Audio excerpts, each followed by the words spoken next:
വേഗം ഇറങ്ങി വാ, വാ. ഇനി വാ. ചെല്ല്, ഇതിലെ പോ.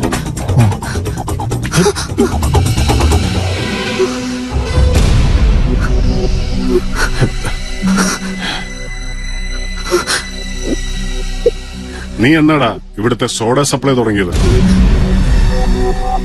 എന്നെ വലിപ്പിക്കാനുള്ള ഈ കളിയില് തനിക്കൊക്കെ പങ്കുണ്ടല്ലേ?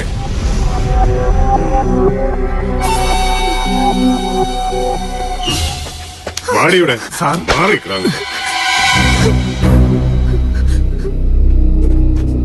അണ്ണാ അവളെ അങ്ങ് വിട്ടേക്ക്. ഉവ്വ വിട്ടു. 2 തവണ ഈ കൊച്ചുകാരനെ ഞാൻ ഫൂളായതാ. 2 താൻ എനിക്കിട്ട് വെച്ചു. ഇനിയും ഞാൻ ഇവിടെ വിടണം അല്ലാടോ? പറയുന്ന കേക്ക്. അവിടെ ഞാൻ ഇവിടെ കൊണ്ടുവന്നെങ്കിൽ അതിനൊരു ഉദ്ദേശമുണ്ട്. ഡേവിഡ്, തന്നെയും കൂടി ഞാൻ പൊക്കേണ്ടതാ. ഞാനത് ചെയ്യാത്തത് ഇപ്പോഴും നിന്നെ എന്റെ ഫ്രണ്ടായി കാണുന്നതുകൊണ്ടാ. ഒട്ടമ്മക്കല്ലേ എനിക്ക് തനി പോലീസുകാരനാകേണ്ടി വരും.